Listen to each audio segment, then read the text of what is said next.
Olá, seja bem-vindo à capacitação para a realização do teste do coraçãozinho.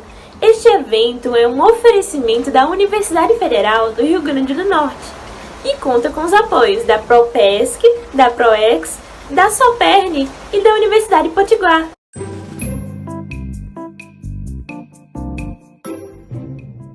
Nossa capacitação será dividida em 4 etapas. Na primeira etapa, revisaremos a anatomia do coração. Na segunda etapa, abordaremos cardiopatias congênitas e sua correlação com o teste do coraçãozinho. Na terceira etapa, falaremos sobre a oximetria de pulso neonatal e faremos uma simulação prática. Na quarta etapa, teremos algumas atividades de fixação. E no final, teremos nosso encerramento.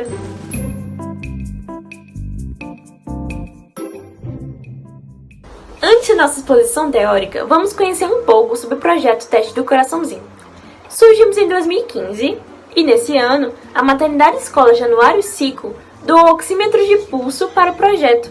Dessa forma, conseguimos capacitar estudantes e profissionais da área da saúde a se tornarem aptos a realizar o teste do coraçãozinho. Atuamos, então, em centros maternos e infantis, instituições de ensino públicas e privadas. No início do projeto, realizávamos as capacitações no município de Natal. Em seguida, conseguimos levar as nossas atividades para a região metropolitana. E, no ano de 2019, tivemos um marco muito importante para o projeto, que foi o processo de interiorização. Assim, conseguimos realizar nossas capacitações também no interior do estado do Rio Grande do Norte. Já no ano de 2020, outro marco importante para o projeto foi a doação de oxímetros de pulso pela Sociedade de Pediatria do Rio Grande do Norte.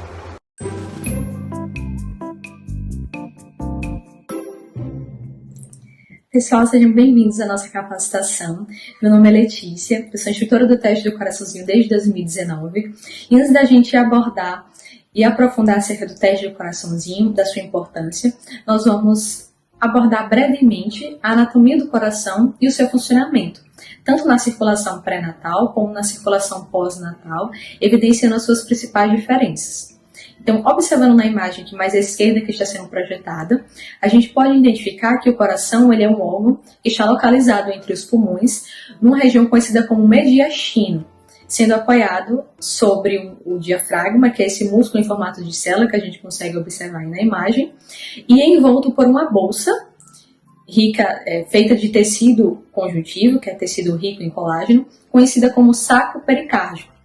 Esse saco pericárdico ele sustenta o coração nesse local, conferindo proteção mecânica a ele, além de impedir que o coração faça contrações muito vigorosas, que possa ser prejudicial ao órgão, tá bom?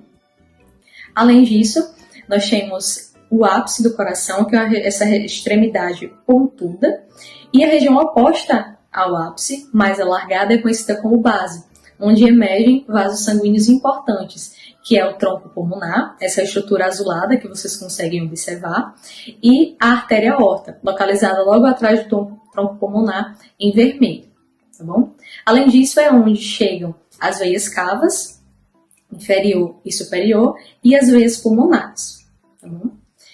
Já destacando agora a anatomia interna do coração, a gente percebe que ele é um órgão tetracavitário. O que significa isso? Que ele é um órgão que tem 4 gavetinhas, sendo 2 os átrios e as outras 2 os ventrículos. Os átrios eles são essas câmaras superiores que recebem o sangue, vindo da circulação sistêmica, no caso do átrio direito, e vindo do pulmão, no caso do átrio esquerdo, na fisiologia pós-natal, tá bom? E se comunicam com os ventrículos, que é quem vai bombear esse sangue para o pulmão ou para a circulação sistêmica, novamente, e se comunicam através de umas portinhas, que a gente chama de valvas atrioventriculares. A valva direita é conhecida como valva tricúspide e a valva esquerda é conhecida como valva mitral. E percebam que essas portinhas elas são conectadas a uma espécie de cordinhas, daí o nome cordas tendíneas, que sustentam essas valvas durante a contração e, por sua vez, essas cordas tendíneas elas são sustentadas ao miocárdio, que é a camada muscular do coração, responsável pela contração muscular, que nessas protusões, nessas protuberâncias, na verdade, do músculo, que nós chamamos de músculo papilar. Outra característica importante é que os átrios e os ventrículos eles são separados entre si através de uma parede conhecida como septo. Tanto entre os átrios o septo interatrial e entre os ventrículos o septo interventricular. Outra coisa é que no átrio direito desembocam as veias cavas inferior e superior e no átrio esquerdo desembocam as veias pulmonares. Okay? Do ventrículo direito emerge o tronco pulmonar e do ventrículo esquerdo emerge a artéria aorta. Agora, destacando em relação à fisiologia desse coração, é importante entender que a circulação pré-natal e pós-natal, elas necessitam ser diferentes. Por quê? O bebê, durante a vida intraútero, ele está envolto por líquido amniótico, além de que os seus pulmões eles ainda não estão amadurecidos, então o bebê ele não consegue utilizar o ar ambiente para oxigenar os seus tecidos. Então isso faz com que a hematose, essa troca gasosa, aconteça na placenta, o que induz, durante o fluxo sanguíneo, que haja alguns desvios na circulação e, em alguns pontos, ocorra a mistura de sangue venoso com sangue arterial. Por sua vez, já na circulação pós-natal, com os pulmões funcionais, a hematose acontecendo nos alvéolos, essa circulação se torna fechada e sem que haja a mistura de sangue venoso com sangue arterial.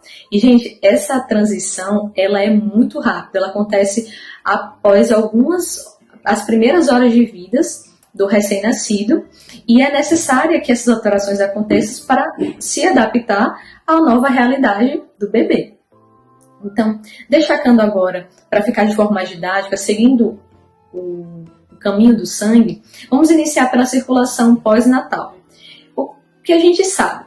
Que o nosso sangue venoso, que está cheio de gás carbônico, ele tem que chegar no coração para sofrer a troca gasosa nos pulmões. Então, as veias cavas levam para o átrio direito, que manda para o ventrículo direito, e esse manda para o pulmão para que seja oxigenado.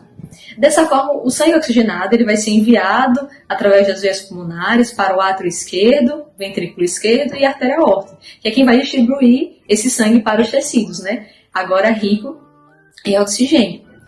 No bebê, como eu comentei, na vida intraútero, não é possível que ocorra a circulação dessa forma, uma vez que os pulmões eles ainda estão em formação e eles estão cheios de líquido. Então, isso faz com que a pressão seja elevada e o sangue não consiga atingir até lá. Então, qual é a diferença e quais são esses desvios na circulação pré-natal? A hematose, ela acontece na placenta, então o sangue arterial, ele é conduzido através de quem? Das veias umbilicais. E esse sangue vai ascender até o coração, através dessas veias, só que o primeiro obstáculo acontece quando ele encontra com o fígado, que é um órgão que tem as funções metabólicas já aumentadas, e durante a gestação ele também desempenha funções hematopoéticas. Então isso ia causar um grande gasto de sangue, sendo que ainda tinha outros órgãos nobres para irrigar, que no caso é o coração e o cérebro. Então surge o primeiro desvio, que é o ducto venoso, que é um atalho entre a veia umbilical e a veia cava inferior para que esse sangue arterial oxigenado ele consiga chegar ao coração e assim ser distribuído para todo o corpo através da artéria aorta. Então, conseguindo chegar à veia cava, chega no átrio direito, esse sangue ele tem dois caminhos para acontecer. Ou ele pode seguir para o ventrículo direito e assim tronco pulmonar, só que qual vai ser o obstáculo? Os pulmões eles não estão recebendo o sangue para acontecer a hematose. Então, vai acontecer um desvio entre o tronco pulmonar e a artéria aorta, que é conhecida como ducto arterial ou canal arterial. E é exatamente nesse ponto onde acontece a mistura de sangue venoso com sangue arterial. Além disso, outro desvio acontece entre os próprios átrios, através de uma comunicação que acontece no septo interatrial, conhecida como forame oval, em que parte do sangue que chega no átrio direito, ele já é desviado diretamente para o átrio esquerdo, que segue para o ventrículo esquerdo e assim a artéria aorta, conseguindo irrigar todo o corpo. E essas são as principais diferenças em relação à circulação sistêmica e os desvios que acontecem na circulação pré-natal e pós-natal.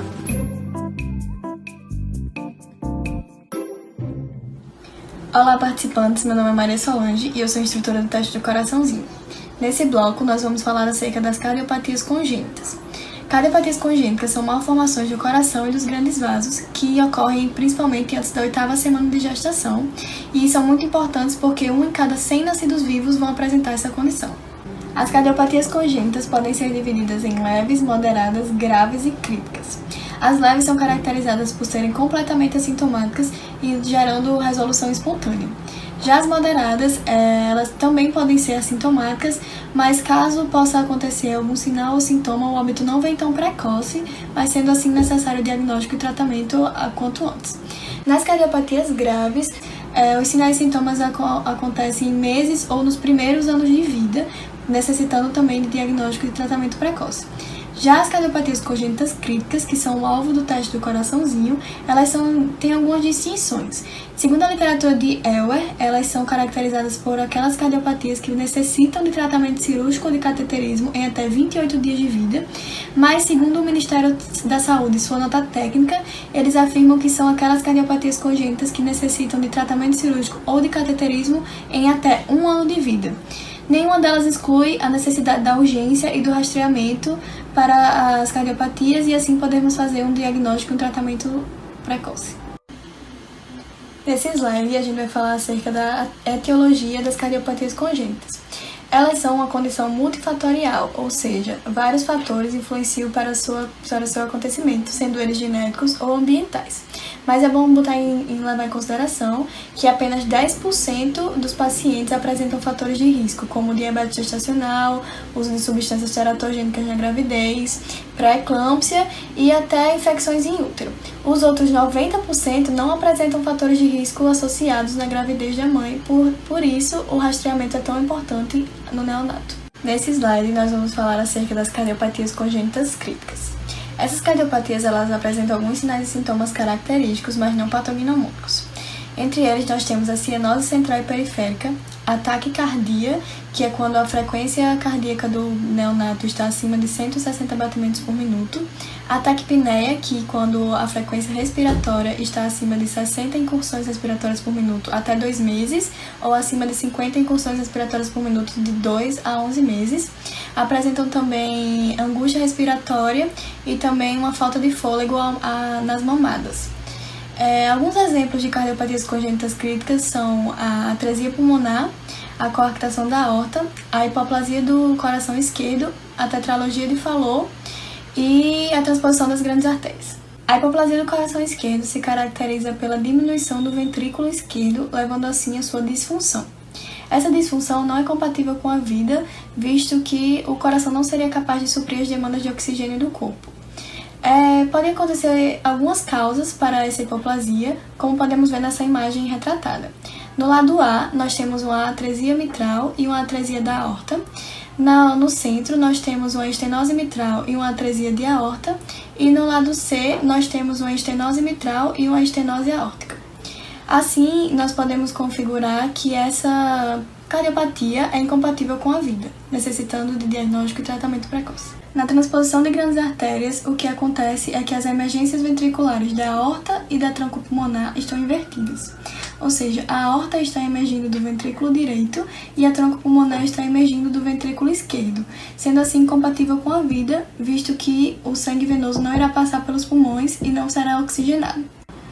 Nesse slide, nós temos a atresia pulmonar com comunicação interventricular, que é caracterizada pela má formação da válvula pulmonar, fazendo assim com que o ventrículo direito não se desenvolva corretamente, sendo incompatível com a vida. A coarctação da aorta nada mais é do que o estreitamento da luz da artéria aorta, levando a uma consequente hipertrofia do ventrículo esquerdo e má perfusão dos órgãos abdominais e extremidades inferiores, bem como todo o nosso corpo, sendo assim incompatível com a vida, necessitando de rastreamento e consequente diagnóstico e tratamento precoce. A tetralogia de Fallot é caracterizada por 4 condições. Nela vamos ter a estenose pulmonar, a comunicação interventricular, o cavalgamento da aorta e a hipertrofia do ventrículo direito. Alguns sinais são mais comuns nela do que nas outras, como o baqueteamento digital e a ausculta de B2 única. Essa cardiopatia é totalmente incompatível com a vida e por isso necessita de diagnóstico e tratamento precoce. Oi, meu nome é Ilana, eu sou instrutora do teste do coraçãozinho e agora nós vamos falar sobre a realização do teste. Primeira coisa que a gente precisa entender é sobre o período de realização. O teste ele deve ser realizado entre o período de 24 e 48 horas após o nascimento, antes da alta hospitalar, se ela porventura acontecer antes das 48 horas. Por que isso é preciso? Porque as alterações anatômicas que acontecem nas primeiras horas de vida já vão ter acontecido nesse período, então é um período ideal para a gente ter a fidedignidade dos resultados, ok? Além disso, é importante a gente atentar para semanas gestacionais. Então, a idade gestacional adequada é a partir da 34ª semana, certo? Por que que isso é importante, gente? Porque antes disso, o bebê geralmente é muito prematuro e essa prematuridade vai inviabilizar a realização do teste, pois muitas vezes, após o nascimento, a criança vai precisar de uma oxigenoterapia ou de cuidados mais intensivos que vão, sim, não deixar que a realização do teste aconteça, ok? Então, atente-se a isso. De 24 a 48 horas e a partir da 34ª semana. Outras informações importantes é quanto ao ambiente da realização do teste. Então, lembrem-se que o ambiente ele deve ser calmo, tranquilo. A mãe, de preferência, esteja presente no momento, que acompanhe o teste para ver que não dói, né? Que o bebê não sofre com isso. Se o bebê estiver dormindo, pode também, não tem problema nenhum. Desde que ele esteja tranquilo, confortável e quietinho. Por quê? Algumas coisas alteram a leitura do oxímetro. Muita movimentação, né? Então, se o bebê estiver muito agitado, muito movimentado, ele pode não conseguir fazer a leitura, como também a iluminação, certo? Então, o local da realização do teste deve ter baixa luminosidade para, sim, potencializar a leitura do oxímetro e aí a gente não ter nenhuma alteração nesse exame, certo? Ser tudo ok, tudo direitinho.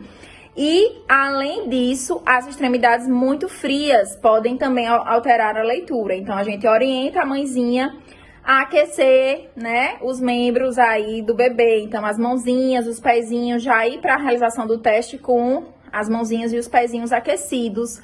Colocar aí a luvinha, colocar a meinha, vale de tudo, certo? Desde que chegue aquecido. Então, depois que a gente orienta dessa forma, a gente traz a mãe para o local da realização. Ela pode, sim, com certeza acompanhar. E a realização vai ser feita. Primeira coisa que a gente precisa entender. Vou pegar aqui meu cabinho para vocês verem. Olha só. Esses sensores vão ser posicionados no membro do bebê, certo? Então, qual é o membro que deve ser feita a realização? A realização do teste, ele deve ser feito no membro superior direito. Por que deve ser feito no membro superior direito? Porque, não sei se vocês lembram lá da parte de anatomia, que existia lá uma coisinha chamada de canal arterial.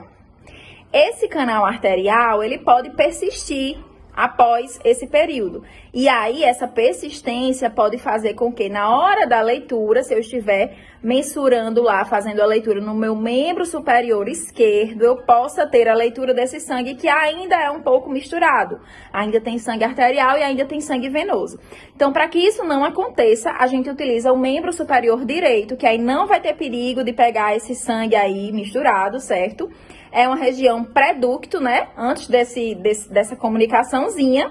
E aí a gente faz a leitura mais tranquilamente, certo? Então, quando a gente for lá posicionar o sensor nos membros superiores, é sempre no direito, tá? Já no membro inferior, a gente pode optar pelo membro inferior que a gente quiser. O que tiver mais aquecido, o que tiver mais disponível, mais acessível, certo? Então, lembra disso. Membro superior direito e nos membros inferiores, qualquer um dos dois. Outra coisa importante, o sensorzinho vai emitir uma luz. Essa luz que vai ser emitida, ela vai ter que ser posicionada na palma da mão, certo? Então, onde tiver a luzinha é o que vai ficar na palma da mão. E o outro que vai ficar por cima. Vou fazer aqui uma simulação com o meu dedo, porque a minha palma da mão é gigante, né, para esse sensor. Pezinho do mesmo jeito, tá? O que emitir a luz é o que vai ficar lá na região plantar do pé e o outro por cima, paralelamente, até aguardar quanto tempo? A gente diz aí que o ideal seria que a gente aguardasse de 1 a 2 minutos, mas muito importante que a gente observe a onda, certo?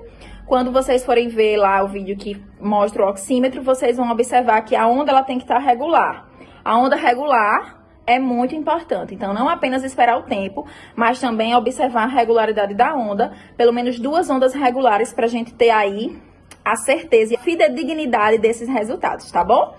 Além disso, vamos entender e ver agora, visualizar os aparelhos. Então, já adiantei aqui, ó, os meus sensores aqui, mas existem esses sensores aí que vocês estão vendo, que são bem mais modernos, que já tem aí tipo uma abraçadeirazinha, que já encaixa no pé bonitinho e são mais fáceis de posicionar. Se a gente encontra esses aqui, que são realidades de muitos locais, aí a gente vai ter que fixá-los, que segurar, que ter um cuidado, porque eles são soltos, né? Esses fixos são bem mais fáceis da gente manusear. Então, esse é o oxímetro, certo? Aqui é o modelo, mas tem muitos outros modelos. O modelo não é algo que vocês têm que se atentar. O que vocês têm que se atentar é o que o oxímetro me dá, certo? Então, o oxímetro ele vai me dar dois valores. Ele vai dar a saturação e ele vai dar também a pulsação, os batimentos, né? Então, sempre o que eu tenho que me atentar para o teste é a saturação, certo? É a saturação que me importa no momento. Então, eu vou olhar a saturação de oxigênio. Mas também é importante que vocês saibam que existe lá os batimentos, que vão registrar também os batimentos. E aí, vocês vão ver que além dos batimentos e além da saturação, vem também essas ondinhas que vocês estão vendo aí nesse monitor que está no slide. Essas ondinhas são as que eu falei que a gente precisa deixar que elas fiquem regular, certo? Então, a gente espera a regularidade dessas ondas. Eu já sei aí o ambiente, eu já sei aí como posicionar o meu sensor, eu já sei que eu posso convidar a mãe para vir, para realizar esse teste. Eu já sei que o bebê tem que estar com a mãozinha aquecida, com os pezinhos aquecidos, baixa luminosidade e tranquilidade. O valor, então, qual é o valor que me importa, certo? Então, a gente vai fazer o registro dos dois valores, do membro superior direito e dos membros inferiores, no caso, um dos membros que você escolher, certo? Que estiver mais acessível no momento. E aí, a gente vai respeitar todos aqueles parâmetros que a gente comentou, aquelas recomendações, e vamos fazer a leitura. Então, vamos lá. Fiz a leitura do membro superior direito e fiz a leitura lá de algum dos membros inferiores. Quais são os valores que me importam, né? O valor ideal de 95 acima, certo? Então, primeira coisa que a gente vai observar, pegou os dois valores, os dois estão de 95 acima, então, de 95 acima, ótimo. Pode estar 95, 96, pode estar 97, pode estar 100, pode estar 99. Primeira coisa é olhar se os dois valores estão acima de 95. Estão. Então, eu vou observar a segunda coisa, a diferença entre esses valores é mais do que 3 ou 3. Vou dar um exemplo. O membro superior lá deu 95, mas o membro inferior deu 99, de 95 para 99. 96, 97, 98, 99. A diferença deu 4, deu mais de 3, né? Se essa diferença é 3 ou mais, aí esse exame ele está alterado, certo? Então, preste atenção nisso. Primeira coisa, fiz, deu acima de 95, beleza. Mas só isso não basta, eu preciso avaliar se os dois têm uma diferença maior ou igual a 3. Se for maior ou igual a 3, a gente vai precisar realizar esse teste novamente. Depois de 1 hora, a gente convida novamente essa mãezinha para trazer o bebê, certo? Não deu alterado, deu 95, os dois acima de 95 e um deu 96 e outro 97. A diferença foi só 1. Então, se esse bebê tá tudo ok, tá acima de 95 e a diferença entre os dois não é maior ou igual a 3, esse bebê segue para a rotina normal. Você não precisa se preocupar, não precisa repetir, não precisa encaminhar, nada disso, certo? Porém, se eu faço dá alterado uma vez, eu não encaminho logo, né? Eu vou realizar novamente depois de 1 hora. Se depois de 1 hora eu faço e dá ok, o bebê segue para a rotina normal, certo? Mas se eu faço depois de 1 hora aquele primeiro exame alterado e dá alterado novamente depois de 1 hora, aí esse bebê deve sim realizar o ecocardiograma, né? Deve ser referenciado para a realização do ecocardiograma. Lembrando, gente, que a gente precisa conversar muito com essa mãezinha, que eu vou já falar sobre isso, porque às vezes a mãezinha assusta. E lembrem que esse é um teste de triagem, não é um teste de diagnóstico, isso tem que ficar bem claro, certo? Mas então, como é que a gente registra? Essa é uma parte importante, certo? A gente precisa registrar esses resultados. Para isso, nós vamos registrar em 2 locais. Existe a caderneta e existe o prontuário. Então, o registro ele deve ser feito tanto na caderneta quanto no prontuário, tá bom? Muito importante que, se a gente puder já fazer o carimbinho, né? A maternidade já tiver o carimbinho, ótimo, como vocês estão vendo aí no slide. Por quê? Porque esse carimbo aí, já vai dar super certo. Esse carimbo aí, você só vai anotar lá os valores das saturações, a data, a hora, o responsável já tá lá registrado, tá bom? Mas tem que registrar nos dois. E o carimbinho também pode ser usado na caderneta da criança. Existe a caderneta da criança antiga, que aí não tem local para saturação, a gente vai ter que abrir lá na página 40, carimbar e registrar, certo? E a caderneta nova, não sei se vocês vão conseguir ver, mas acho que sim. Já vem com o local das triagens neonatais e aí já vem aqui, ó, teste do coraçãozinho. Então já vem o local pra gente fazer lá essa anotação, certo? Mais importante também é a comunicação, comunicar com essa mãe, falar com essa mãe, né? Então, explicar, como eu tinha falado anteriormente, explicar que esse é um teste de triagem, não é um diagnóstico, mas que é importante para o bebê, né? Que pode sim ser crucial para o diagnóstico de cardiopatias, que o bebê, ele não vai sofrer com a realização do teste, não vai doer, não vai ser incômodo, que ela pode acompanhar, que ela pode ver a realização. Então, tudo isso a gente tem que deixar muito claro para a mãe se sentir muito à vontade, certo? A gente precisa compreender também o período em que ela está passando, né? Às vezes um período mais difícil, ainda tá ali com as dores pós-parto. Então, o puerpério tem muito disso. Então, precisa dessa compreensão. E precisa também, pessoal, que a gente adeque muito a linguagem, tá? Nem todo mundo tem uma linguagem técnica. Às vezes a mãe não entende alguns termos técnicos que você vai falar. Então, adeque a linguagem. Passe confiança, né? Converse, explique. Quanto mais a gente conversar, melhor vai ser a adesão a essa mulher para a realização do teste do seu bebê. E, muito importante, a gente tem que pedir a autorização, certo? Então, nunca eu posso pegar um bebezinho ali na enfermaria, vou lá realizar o teste do coraçãozinho. Tem que explicar para a mãe, tem que pedir autorização para a sua realização. Sempre esclareça as dúvidas, sempre oriente, porque quanto mais a gente orientar e deixar essa mãe segura, melhor, né? Então, muito importante que a gente esclareça todas as suas dúvidas e que ela se sinta muito tranquila para a realização, que não fique assustada caso o exame dê alterado, porque, como eu falei para vocês, esse é um teste de triagem, né? E aí a gente pode explicar, olha, mas que bom que a gente conseguiu triar. Pode ser que não seja nada, mas se for, a gente já tem um indicativo, já pode tratar e já pode cuidar o mais precocemente possível, tá bom? Então, é dessa forma que a gente faz a realização. Pessoal, então agora vamos ver como se faz a realização do teste do coraçãozinho. Vamos focar aqui no monitor, onde a gente vai poder observar dois valores, certo? Então, nós vamos ter o valor da saturação e nós vamos ter o valor do pulso. O que nos importa para o teste é o valor da saturação, tá bom? Então, é este superior. Como eu estou verificando em mim, né? A bonequinha não tem como. A gente tá vendo que minha saturação está 97, tá? Então, estou saturando 97. E o que é que a gente vai esperar para fazer essa anotação? O importante é que as ondas elas estejam regulares, né? Existe aquele tempo de 2 minutos, mas o mais importante é que a gente tenha uma regularidade nas ondas, tá? Muito mais do que o tempo. Então, não adianta esperar 2 minutos se não estiver regular, tem que esperar regular. Como eu estou falando, me movimentando, é mais difícil ela ficar regular, mas a gente aguarda. Vocês estão vendo agora nesse momento que tá bem regular. E aí a gente faz a anotação, tá bom? Vamos agora ver aqui na bebê, certo? Então, como nós já tínhamos comentado, a gente vai utilizar o membro superior direito, tá? Com o sensor que estiver a luzinha, a gente apoia na palma da mão, certo? O outro a gente vai colocar na região acima, sempre paralelamente, tá? E vamos aguardar a regularidade da onda, 2 traçados no mínimo para fazer a leitura. Como também vamos escolher qualquer um dos dois membros inferiores, apoiando a região que tem o sensor na região plantar.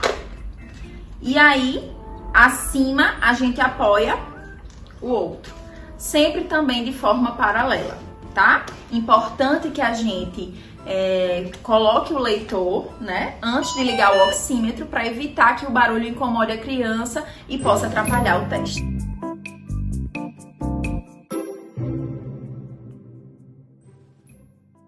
Meu nome é Cibele, sou enfermeira e coordenadora discente do projeto do teste do coraçãozinho. Estamos aqui hoje na Maternidade Escola Januário Cico localizada no município de Natal, no Rio Grande do Norte. Para vocês conhecerem melhor, é uma maternidade pública da Universidade Federal do Rio Grande do Norte, administrado pela empresa Bicé. A MEGEC, como é conhecida, é uma maternidade escola, cenário de prática das capacitações do teste do coraçãozinho e também referência na capacitação do Estado. Aqui é o alojamento conjunto, também conhecido como Unidade de Obstetrícia 2. É um sistema hospitalar que possibilita a prestação de todos os cuidados assistenciais, bem como a orientação à mãe sobre a saúde do binômio mãe e filho, além de proporcionar e fortalecer o vínculo da mãe e filho, permitindo a tranquilidade e a confiança a ambos. Aqui é a sala de prestação de atendimento integral ao recém-nascido. Nela, os profissionais realizam o teste do coraçãozinho. Temos aqui o cartaz do fluxograma do teste, o oxímetro, e quando as extremidades do RN não estão bem aquecidas, como já vimos na capacitação teórica, que isso dificulta a realização do teste, temos um berço aquecido para nos auxiliar. Agora que vocês já assistiram à parte teórica, vamos para a parte prática. Contamos com a participação da técnica de enfermagem e instrutora do projeto do teste do coraçãozinho, Amanda. Bom dia, Girlaine. Eu me chamo Amanda, sou técnica de enfermagem da instituição e instrutora do teste do coraçãozinho. Vim te convidar para que possamos realizar o teste do coraçãozinho. Você sabe para que serve o teste do coraçãozinho? Serve para que os recém-nascidos, inclusive o seu Miguel, possa passar por uma triagem em relação às doenças cardíacas congênitas.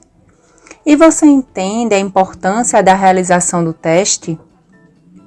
Girlaine, é importante porque depois que o teste é feito, caso exista alguma alteração, continua se investigando através de outros exames e médicos especializados para que possa ser concluído um diagnóstico.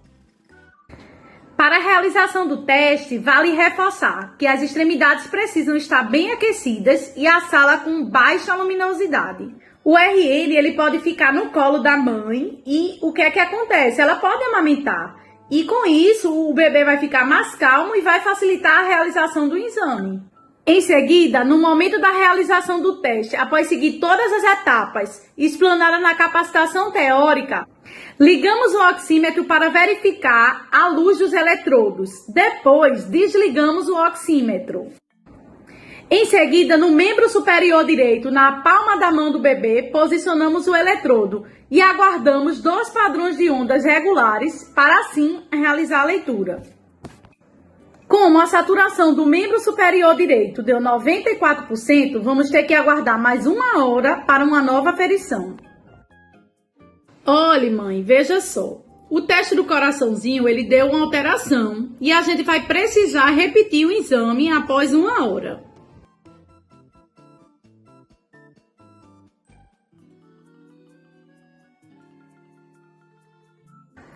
Iremos realizar o teste novamente. No membro superior direito, como podemos observar, 2 padrões de ondas regulares, 96%.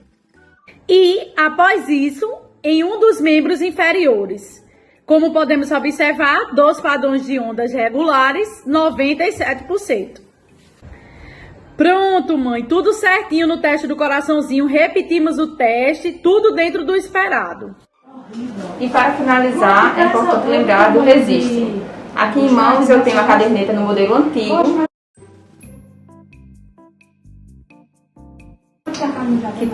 Podemos ver aqui na página 40, podemos fazer nesse espaço em branco a anotação.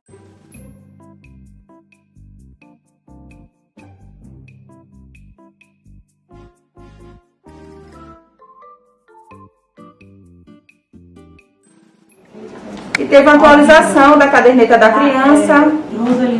Esse é o modelo atual.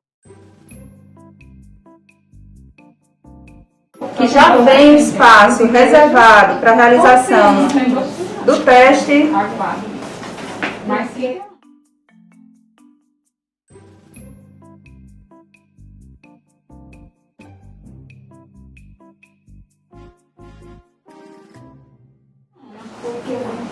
E é importante lembrar que também é preciso fazer o registro no prontuário. Então aqui está a prescrição, vamos fazer o registro. No prontuário também do recém-nascido.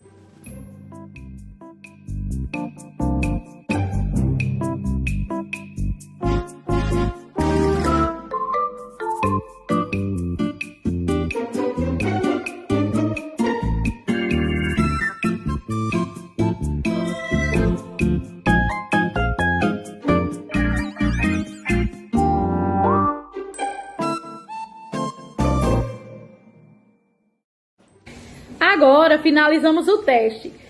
Queremos agradecer à Maternidade Escola Januário Cico por ter disponibilizado o espaço, né, para a gente poder estar trazendo para vocês a respeito do teste do coraçãozinho, e o projeto do teste do coraçãozinho está à disposição de todos vocês.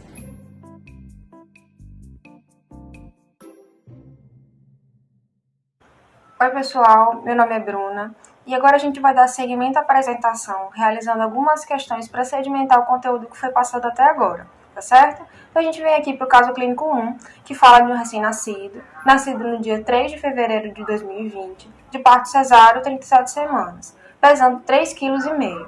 No dia 5 de fevereiro, após 45 horas de nascimento, realizou o teste do coraçãozinho. Os achados foram de saturação de oxigênio de 98% no membro superior direito e saturação de 96% no membro inferior esquerdo. Então, qual a conduta que a gente deve tomar?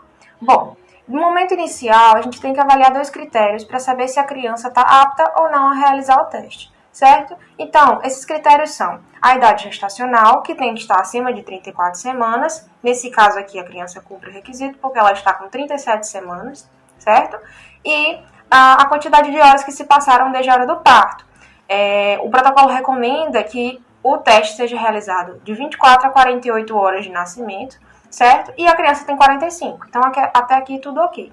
Em relação aos achados, o protocolo especifica que para uma criança estar saudável, certo? Ela precisa ter as 2 medições acima de 95 ou igual a 95, certo? E a diferença entre elas tem que ser menor que 3, certo? Vendo aqui a situação da criança onde foi realizada esse teste, ela tem uma saturação de 98 no membro superior e 96 no membro inferior. Então as duas estão acima de 95 e as duas têm uma diferença apenas de 2. Então, essa criança está saudável e a gente faz o segmento neonatal de rotina, tá? Oi, meu nome é Maria Luísa, sou gestora do teste do coraçãozinho e fiquei responsável de analisar com vocês o segundo caso clínico. Então, nesse caso, o RN é nascido no dia 8 de 3 de 2020, de parto normal, idade gestacional de 40 semanas, com peso de 4 kg. Após 36 horas de vida, realizou o teste do coraçãozinho e o resultado foi a aferição no membro superior direito deu 98% e a aferição no membro inferior esquerdo deu 95%.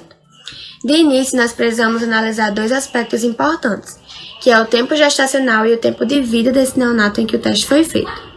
Nesse caso, o tempo gestacional foi de 40 semanas. Está dentro do ideal, porque o tempo considerado parâmetro é que o teste seja feito acima das 34 semanas gestacionais. O tempo de vida em que o teste foi feito foi de 36 horas e também está dentro do padrão, porque o tempo considerado normal, ideal para fazer esse teste, é entre 24 e 48 horas de vida desse neonato.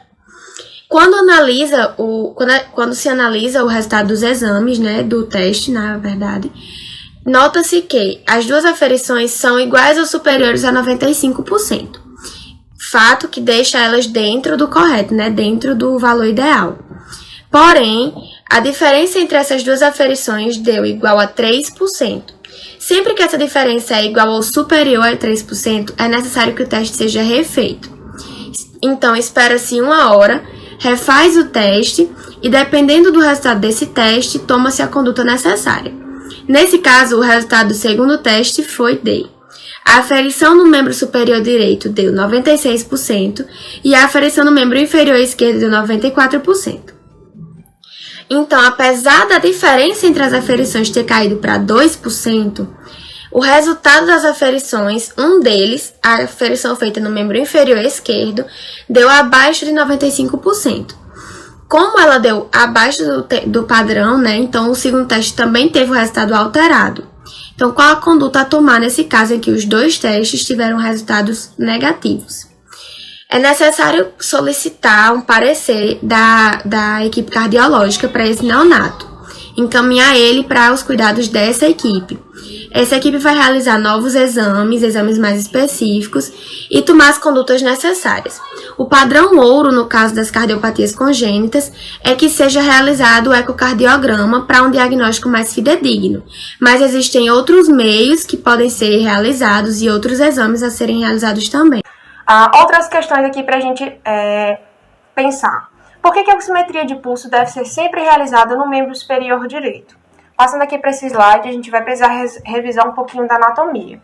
A gente sabe que o coração é formado por 4 câmaras, 2 átrios e 2 ventrículos. As câmaras direitas, elas recebem o sangue venoso e vão enviar esse sangue venoso para o pulmão, para que lá seja realizado a oxigenação desse sangue, certo? Então, ele vem aqui pela artéria pulmonar. Já as câmaras esquerdas recebem esse sangue oxigenado e o ventrículo esquerdo vai mandar pela aorta, certo? Que é esse vaso aqui, que eu tô passando a setinha. Vai mandar pela aorta esse sangue oxigenado para o corpo inteiro, tá certo? E existe uma estrutura fetal que já foi falada na capacitação, que é o canal arterial, que é essa estrutura aqui, certo? Que comunica esses dois vasos para facilitar a oxigenação da criança quando ele está ainda dentro da barriga da mãe. Essa estrutura não é necessária quando o bebê nasce e, portanto, ela deve se fechar. Mas em alguns momentos pode haver a persistência desse canal e a mistura do sangue venoso que passa na artéria pulmonar com o sangue arterial que está passando pela aorta, tá certo? Mas qual é a relação disso com a aferição no membro superior direito ou esquerdo? Vamos lá. A gente sabe que da aorta está saindo 2 vasos, que são as artérias subclávias. No caso, seria essa aqui, ó, em rosa, artéria subclávia esquerda, e essa outra aqui, artéria subclávia direita, tá certo? E aí a gente percebe que a artéria subclávia esquerda, ela tá saindo justamente em uma posição ali bem próxima do canal arterial, tá certo? Porque ela tá saindo pro lado esquerdo, aonde acontece essa comunicação.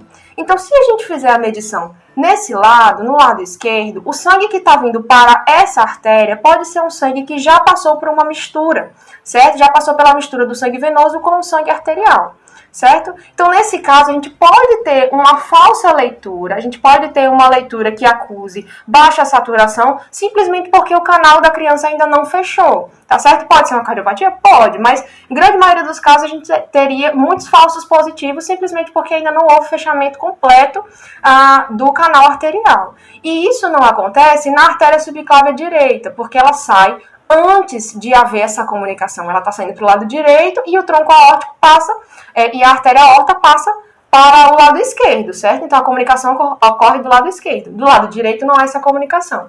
Então eu sei que todo o sangue que já foi oxigenado pelo bebê saiu do ventrículo esquerdo e veio pela aorta, a gente sabe que esse sangue está vindo direto para essa artéria aqui. De modo que a leitura que eu fizer no braço direito vai estar exatamente fiel à saturação real dessa criança. Então, aqui a gente minimiza a possibilidade de erros de falsos positivos, tá certo?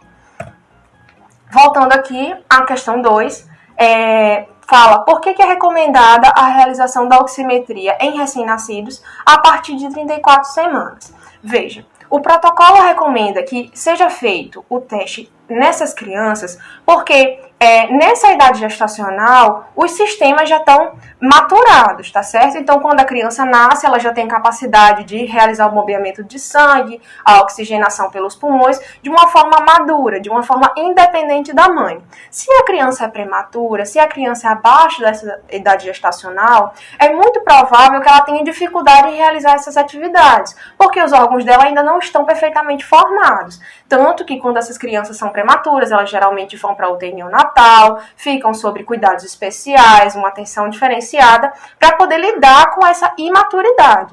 Então, se a gente fizesse testes em crianças que estão abaixo dessa idade gestacional, a gente iria colher dados de saturação que não estão realmente fiéis a uma, vamos dizer assim, a uma condição de cardiopatia congênita, porque essa criança simplesmente tem uma imaturidade dos sistemas dela. Não é porque ela tem uma cardiopatia congênita, na maior parte das vezes. É simplesmente porque os órgãos não estão maduros o suficiente para poder lidar com aquela situação fora da barriga da mãe. Tá? Então, a gente minimiza novamente a quantidade de falsos positivos realizando acima dessas 34 semanas. Agora nós vamos pensar um pouco sobre a questão 3, que traz à tona a questão do RN, que está sobre a influência de oxigenoterapia, né? Como proceder quando esse neonato está em oxigenoterapia. Então, não existe um protocolo considerado como certo, como padrão, né? O que existem são estudos que indicam condutas variadas. Como assim? Alguns estudos indicam 12 horas de espera após a saída da oxigenoterapia, outros falam entre 48 horas, outros 24. Então, não existe um tempo padrão, né? Um tempo considerado como ideal. O que tem-se certeza é que é necessário esperar um tempo para esse neonato sair da oxigenoterapia e ficar independente dela. O tempo mínimo visto hoje em estudos é o de 12 horas, que esse neonato sai da oxigenoterapia, mas é importante lembrar que a conduta vai variar de acordo com o padrão da maternidade, né, em questão. A maternidade adota algumas condutas, e é importante a gente lembrar que por que deve-se esperar esse tempo mínimo de 12 horas, que é considerado mínimo por alguns estudos, mas que pode variar, como eu falei. Por que esperar um tempo e não fazer assim que o neonato sai da oxigenoterapia? Se for feito assim que o neonato sai da oxigenoterapia, o resultado pode ser um falso negativo. O resultado do teste acaba não sendo fidedigno realmente ao que a oxigenação que esse neonato está fazendo. Por quê? Porque esse teste vai sofrer influência ainda dessa ventilação artificial que o neonato estava tendo contato. Então, é necessário esperar esse tempo para que uma cardiopatia congênita não passe despercebida nesse neonato, não acabe tendo problemas maiores no futuro.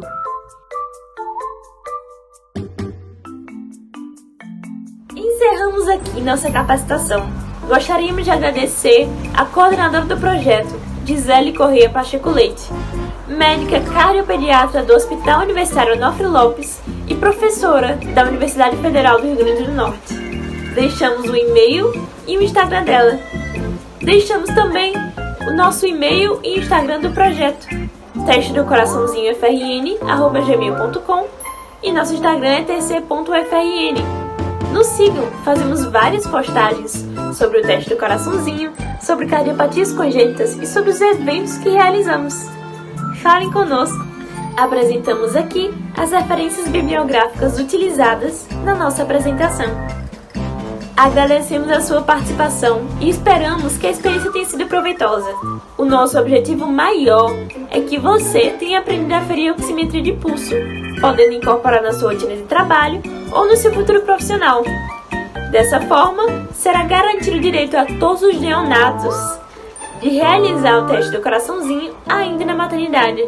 Assim, você poderá colaborar para o diagnóstico precoce das cardiopatias congênitas e melhorar a assistência à saúde materna e infantil do nosso país.